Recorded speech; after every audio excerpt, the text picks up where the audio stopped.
नृसिंह भगवान की जय। भगवान नृसिंह के प्राकट्य उत्सव की आप सभी को बहुत बहुत शुभकामनाएं। भगवान नृसिंह की जो चतुर्दशी, नृसिंह चतुर्दशी व्रत नृसिंह प्राकट्य उत्सव 6 मई को दिन बुधवार को 2020 में पड़ रहा है। बड़ा ही सुंदर और अच्छा अवसर हम सभी को प्राप्त होता है कि इसी के बहाने हमें ईश्वर से जुड़ने का अवसर प्राप्त होता है।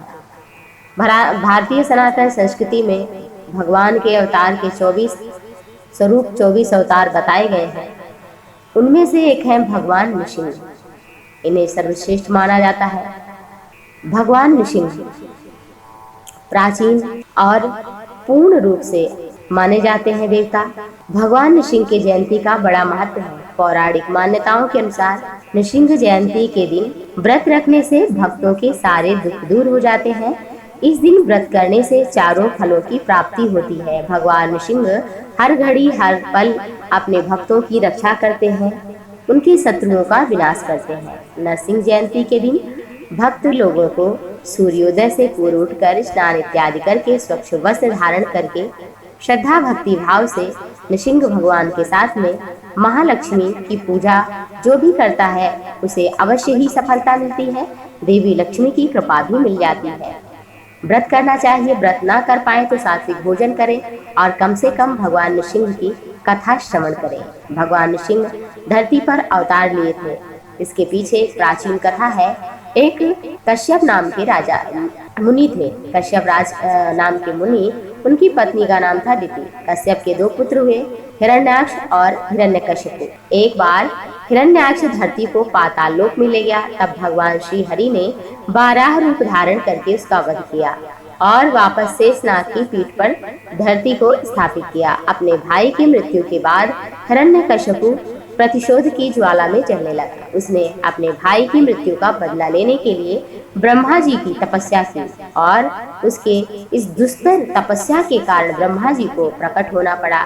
ब्रह्मा जी ने कहा वरदान मांगो, तो उसने कहा ना मुझे कोई मानव मारे, ना कोई पशु, ना मैं दिन में मरूं, ना मैं रात में, ना घर के भीतर, ना घर के बाहर, ना धरती पर, ना आकाश में, ना अस्त्र से, ना शस्त्र से, मुझे आपके बनाई प्रकृति के द्वारा कोई भी ना मार सके। ब्रह्मा जी ने कहा एवमस्तु। ये वरदान देकर ब्रह्मा जी अंतर्धान हो गए।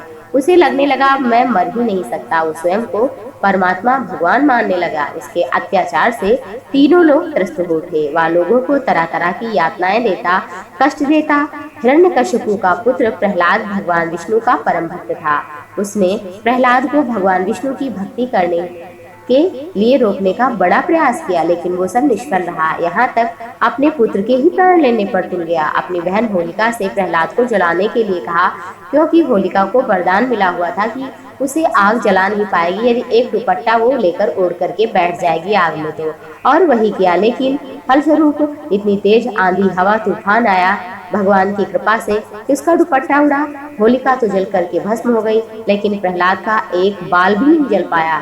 उल्टा होलिका ही जल करके भस्म हो गई, जिससे हिरण्यकशिपु और क्रोधित हुआ। प्रहलाद को खत्म करना चाहा कि विष्णु है कौन, ये कहाँ है। एक दिन जब प्रहलाद ने उससे कहा कि भगवान तो सर्वत्र है, तो हिरण्यकशिपु ने ये चुनौती दे दी कि अगर भगवान तेरे सर्वत्र हैं तो ये सामने खड़े खंबे में क्यों नहीं दिखाई देते। ये कहते हुए उसने राजमहल के स्तंभ पर खंभे पर बड़ी जोर से प्रहार किया। तभी स्तंभ में से भगवान विष्णु नृसिंह अवतार रूप धारण करके ना मनुष्य ना पशु, आधा सा उनका जो धड़ था वो मनुष्य जैसा और जो सिर था वो सिंह माने शेर के जैसा था।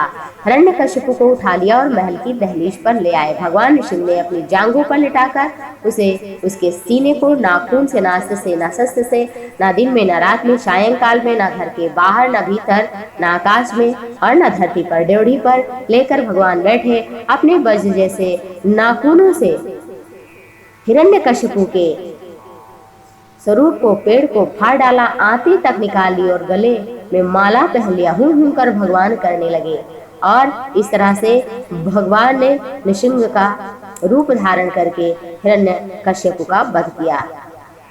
और उस समय सारे देवी देवता नृसिंह भगवान की आराधना करने के लिए आए, क्योंकि भगवान बड़े विकराल रूप में थे, लेकिन कोई भी भगवान को शांत न कर पाया। यहाँ तक ब्रह्मा, शंकर, सारे देवता, यम, वरुण, कुबेर और सारे 33 प्रकार के देवी देवता सभी आए, लेकिन कोई भी न शांत कर पाया। यहाँ तक लक्ष्मी माँ को बुलाया गया, वो भी नहीं शांत कर पाई। तब सारे देवताओं ने कहा कि यदि प्रहलाद जी चाहें तो शांत हो सकते हैं। और प्रहलाद जब गए तो भगवान के नेत्रों से तो अश्रु बहने लगे।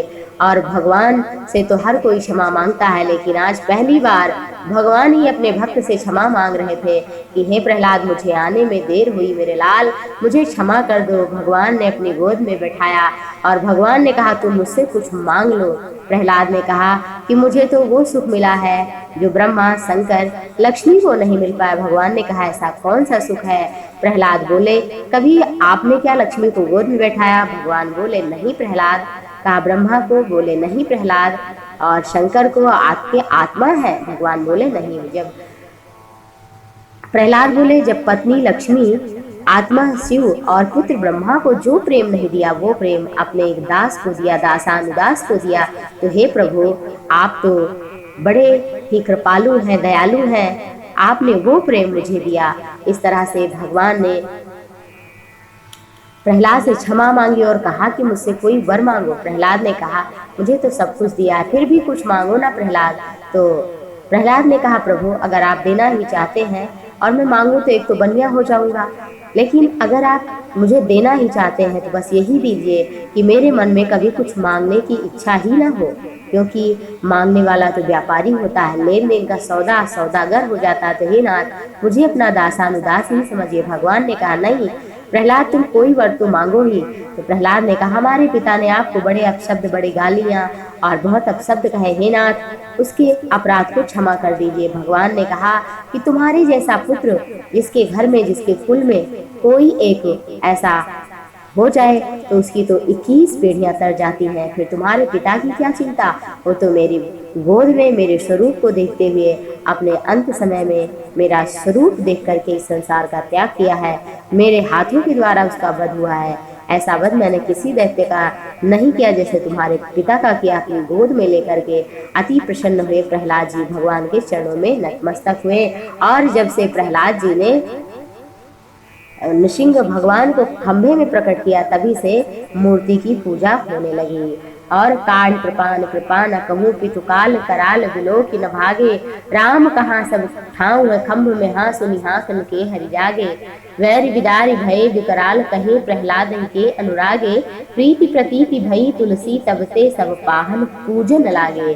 और सबको तब से विश्वास हो गया मूर्ति पर और पाहन माने पत्थर की तब से पूजा की जाने लगी। धन्य है भक्त वत्सल भगवान नृसिंह, धन्य है भक्त प्रहलाद। बोलो भक्त वत्सल भगवान की जय।